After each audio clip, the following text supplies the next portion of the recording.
Baik, salam sejahtera untuk kita semua.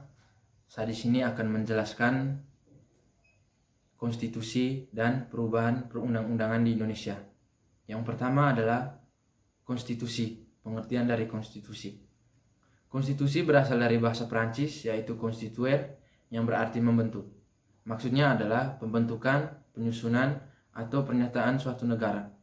Dalam bahasa Latin, kata konstitusi merupakan dari dua kata yaitu cum berarti bersama dengan, dan statuer berarti membuat sesuatu yang berdiri atau mendirikan, menetapkan sesuatu. Istilah konstitusi dalam bahasa Inggris atau constitution memiliki makna yang lebih luas dari undang-undang dasar, yakni keseluruhan dari peraturan-peraturan yang tertulis maupun tidak tertulis yang mengatur secara mengikat cara-cara bagaimana suatu pemerintahan diselenggarakan dalam masyarakat. Dari pengertian di atas, konstitusi dapat disimpulkan sebagai berikut. Yang pertama adalah kumpulan kaidah yang memberikan pembatasan kekuasaan kepada penguasa. Yang kedua, dokumen tentang pembagian tugas dan wewenangnya. Dan yang ketiga, deskripsi yang menyangkut masalah hak asasi manusia. Yang kedua adalah tujuan dan fungsi konstitusi. Tujuan konstitusi adalah membatasi tindakan sewenang-wenang pemerintah, menjamin hak-hak rakyat yang diperintah, dan menetapkan pelaksanaan kekuasaan yang berdaulat. Adapun menurut Sri Suemantri menyatakan bahwa terdapat 3 materi muatan pokok dalam konstitusi, yaitu yang pertama, jaminan hak-hak asasi manusia, dan yang kedua, susunan ketatanegaraan yang bersifat mendasar, dan yang ketiga, pembagian dan pembatasan kekuasaan. Dalam paham konstitusi demokrasi dijelaskan bahwa isi konstitusi meliputi yang pertama adalah anatomi kekuasaan atau kekuasaan politik tunduk pada hukum. Dan yang kedua, jaminan dan perlindungan hak-hak asasi manusia. Dan yang ketiga, peradilan yang bebas dan mandiri. Yang keempat, mempertanggungjawabkan kepada rakyat sebagai pokok utama dari kedaulatan rakyat. Dan yang ketiga adalah sejarah dan lahirnya perjalanan konstitusi di Indonesia. Dalam perjalanan sejarah, konstitusi Indonesia telah mengalami beberapa kali penggantian, baik nama maupun substansi materi yang dikandungnya.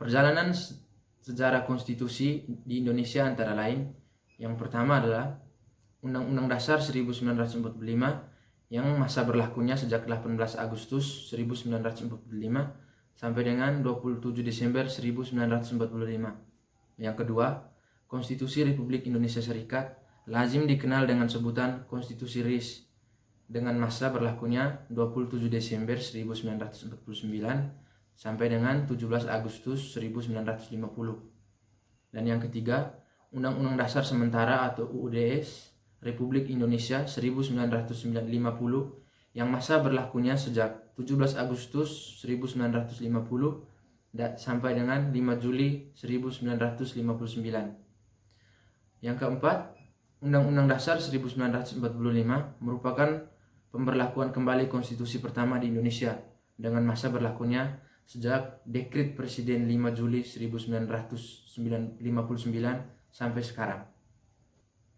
Dan yang keempat adalah tata urutan perundang-undangan di Indonesia. Sebagaimana dalam penjelasan konstitusi atau Undang-Undang Dasar 1945 bahwa Indonesia ialah negara yang berdasarkan hukum ristat. Konsep ristat mempunyai ciri-ciri sebagai berikut.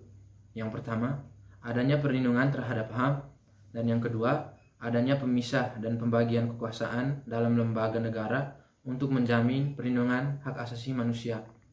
Yang ketiga, pemerintah berdasarkan peraturan. Dan yang keempat, adanya peradilan administrasi. Tata urutan atau hierarki perundang-undangan perlu diatur untuk menciptakan keteraturan hukum dalam kehidupan berbangsa dan bernegara. Di awal tahun 1966 melalui ketetapan MPRS nomor 20 MPRS 1966 Lampiran 2 disebutkan hierarki peraturan perundang-undangan Indonesia sebagai berikut. Yang pertama, Undang-Undang Dasar 1945, dan yang kedua, ketetapan MPR. Yang ketiga, undang-undang atau peraturan pemerintah pengganti undang-undang atau perpu. Keempat, peraturan pemerintah. Yang kelima, keputusan presiden. Yang keenam, peraturan-peraturan pelaksanaannya seperti peraturan menteri dan instruksi menteri. Berdasarkan ketetapan MPR nomor 3 tahun 2000, tata urutan peraturan perundang-undangan yang berlaku di Indonesia sebagai berikut. Yang pertama, Undang-Undang Dasar 1945. Yang kedua, ketetapan MPR. Yang ketiga, undang-undang. Yang keempat, peraturan pemerintah pengganti undang-undang. Yang kelima, peraturan pemerintah. Keenam, keputusan presiden. Yang ketujuh, peraturan daerah. Tata urutan peraturan perundang-undangan dalam UU PPP ini sebagai diatur dalam pasal 7 sebagai berikut. Yang pertama, Undang-Undang Dasar 1945. Yang kedua, undang-undang atau peraturan pemerintah pengganti undang-undang. Yang ketiga, peraturan pemerintah. Dan yang keempat, peraturan presiden. Yang kelima, peraturan daerah meliputi peraturan daerah provinsi, peraturan daerah kabupaten atau kota, peraturan desa. Dengan dibentuknya tata urutan perundang-undangan, maka segala peraturan dalam hierarki perundang-undangan yang bertentangan dengan peraturan di atasnya tidak bisa dilaksanakan dalam batal demi hukum. Jadi, dari kesimpulan yang saya bahas tadi, konstitusi itu merupakan kumpulan prinsip-prinsip yang mengatur kekuasaan pemerintah, pihak yang memerintah atau rakyat, pihak yang diperintah atau rakyat, dan hubungan antara keduanya. Tujuan konstitusi adalah membatasi tindakan sewenang-wenang pemerintah, menjamin hak-hak rakyat yang diperintah, dan menetapkan pelaksanaan kekuasaan yang berdaulat. Adapun konstitusi adalah sebagai dokumen nasional dan alat membentuk politik dan sistem hukum negaranya. Konstitusi merupakan media bagi terciptanya kehidupan yang demokratis bagi seluruh warga negara. Dengan kata lain, negara yang memilih demokrasi sebagai sistem ketatanegaraan, maka konstitusi merupakan peraturan yang dapat menjamin terwujudnya demokrasi di negara tersebut sehingga melahirkan kekuasaan atau pemerintahan yang demokratis. Sekian pembahasan dari saya. Terima kasih.